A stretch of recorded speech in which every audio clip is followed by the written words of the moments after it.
Les éditions Michel Lafon vous offrent des témoignages, des biographies, des trailers, des best-sellers, des beaux livres et de la littérature jeunesse. Découvrez Menteuse à mi-temps d'Arlécine Noël. Menteuse à mi-temps est un roman à la fois drôle et émouvant dans lequel Arlécine Noël, auteure de la série à succès éternel, dresse le portrait d'Alex et de sa meilleure amie M, qui ont tout beauté, popularité, sauf l'âge légal. En prétendant voir 19 ans le temps d'une soirée, les deux amis font des rencontres qui les introduisent dans l'univers hyper select d'Hollywood. Si les deux jeunes filles se sont mises d'accord pour tromper leur monde, l'une d'elles cache un secret inavouable sous le vernis impeccable de ses ongles. Un roman hyper sympathique, des situations rocambolesques et des héroïnes touchantes qui nous font découvrir les joies et les tabous d'une vie adolescente. Mais on a tous un secret, quel est le vôtre? Les éditions Michel Lafon, un large éventail de lectures pour tous les goûts, pour toutes les passions. Vous écoutez Samedi de lire avec l'auteur invité d'Amélie Boivin-Enfield. On est maintenant rendu au moment de l'émission où c'est à mon tour de présenter mon auteur invité de cette semaine, Christine Brouillette, les ouvrages que j'ai lus cette semaine, et on commence avec le premier. Alors, c'est un livre de Sophie Kinsella, L'accro du shopping à Hollywood. Alors, c'est le mari de Becky qui doit se rendre du côté d'Hollywood pour les prochains mois pour son travail, et Becky et sa fille Minnie vont l'accompagner du côté d'Hollywood. Et Hollywood, ben, ça fait rêver beaucoup Becky, elle qui adore faire du shopping, elle espère pouvoir rencontrer des vedettes, elle adore le glamour, alors elle espère assister à des tapis rouges, à des événements. Et son grand rêve de toujours, c'est de devenir styliste mode pour une grande vedette ou pour plusieurs vedettes. Et finalement, elle va être prête à tout pour atteindre son but, atteindre son rêve. Même des fois, à se mettre les pieds dans les plats. Et elle va aussi recroiser une ancienne amie qui est devenue son ennemie, qui lui a fait beaucoup de troubles dans le passé, Alicia, qui va vraiment se retrouver sur la route et qui va venir compliquer sa vie du côté d'Hollywood.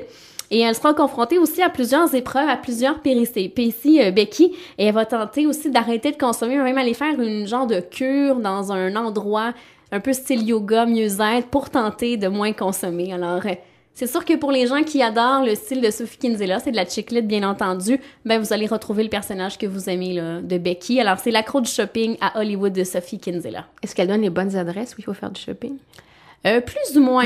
Elle parle de grands designers de mode, c'est souvent ça qu'on parle dans l'ouvrage, mais non, on donne pas vraiment d'adresse. Ensuite, Sylvie Catherine de Veilly, Usage de faux. Elle s'est publiée chez Recto Verso. Oui, alors c'est une enquête de l'inspecteur Jeanne Laberge. Que j'aime beaucoup. Oui, et ce qui est le fun avec Jeanne Laberge, c'est qu'on se trouve dans les années 70. Oui, alors elle est vraiment une femme qui commence à être enquêtrice. Alors, c'est une des premières, finalement. C'est la première, c'est la première femme. Dans le roman. Moi, j'avais lu le précédent, j'ai commencé Usage de faux. Et j'aime vraiment ce qu'elle fait, Sophie Catherine de Veilly. Oui, alors dans ce cas-ci, on est en décembre 1975. Le personnage de Jeanne Laberge est enceinte de son premier enfant. Elle est enceinte de plusieurs semaines et personne n'est au courant du fait qu'elle est enceinte à part son conjoint.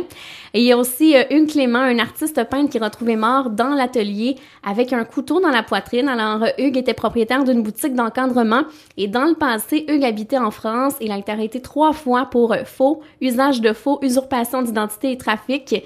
Et Jeanne, en compagnie de ses collègues, vont faire enquête, tenter de découvrir ce qui s'est passé. Et ils vont découvrir beaucoup de choses sur Hugues Clément qui était pas blanc comme neige. J'ai pas l'impression. Non, vraiment pas. Et qui aurait voulu tuer justement Hugues Clément. Il y a eu beaucoup de suspects potentiels dans ce cas-ci parce que justement, il a eu le don de se mettre les pieds dans les plats.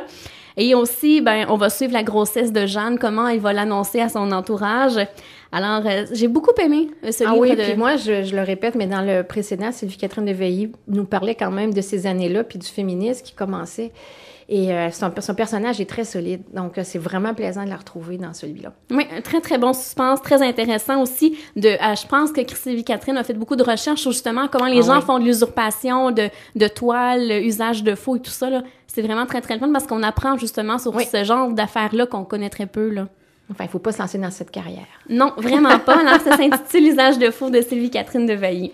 Et de Robert Soulière, Hier, tu m'aimais. Oui, alors c'est l'histoire de Mélanie qui vit sa toute première peine d'amour et c'est sous forme de longs poèmes tout au long de l'ouvrage. En Elle se vide le cœur, elle exprime ce qu'elle ressent. On la suit dans son évolution, dans les étapes qu'elle va devoir traverser. Alors justement, la peine, la colère, tenter de traverser tout ça, arrêter de broyer du noir et revoir un peu la lumière au bout du tunnel. Et je trouve que c'est un très bel ouvrage, surtout pour un adolescente ou un adolescent qui va vivre sa première peine d'amour, tout ce qu'il ressent.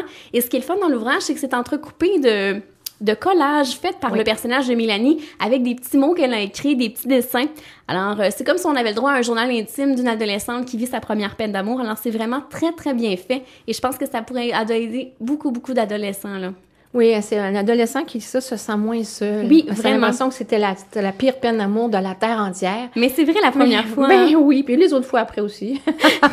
Hélas. Et c'est Hier, tu m'aimais encore de Robert Soulière. Et maintenant, Super Papa au pluriel, c'est de John Holub, je sais pas si je le prononce correctement, mais ce que j'aime aussi, c'est l'illustration de James Dean, qui est le créateur de Pat le chat. Et moi, je suis la série Pat le chat avec beaucoup de bonheur. Moi aussi, je l'aime beaucoup, Pat le chat. C'est un personnage qui nous aime bien, c'est aux éditions scolastiques. Alors, ben, dans ce cas-ci, c'est vraiment très, très mignon, cet album-là, parce qu'on a droit à des papas qui sont camions, qui apprennent à leurs fistons le travail sur les chantiers de construction. Alors, on découvre tous les différentes sortes de camions qu'on peut retrouver sur un chantier de construction et tous les termes qui sont reliés au travail du différent papa dans l'ouvrage. Alors, c'est vraiment super bien fait. Les illustrations sont vraiment mignonnes. Et moi, je trouvais ça intéressant que dans un album pour enfants, on traite de cette façon-là la relation père-fils, la transmission du savoir. Alors, c'est vraiment très, très bien fait, là. Et c'est rare qu'on a des beaux albums comme ça sur la relation Oui, père-fils. c'est à la fois fantaisiste, mais pédagogique aussi. Oui. Et c'est très sympathique et les dessins sont vraiment joyeux, punchés. Vraiment, c'est un album à offrir aux enfants et aux papas. Oui, ça s'appelle Super Papa. Si tu me permets, Christine, on s'arrête et dans les prochains instants, ce sera déjà la conclusion de l'émission.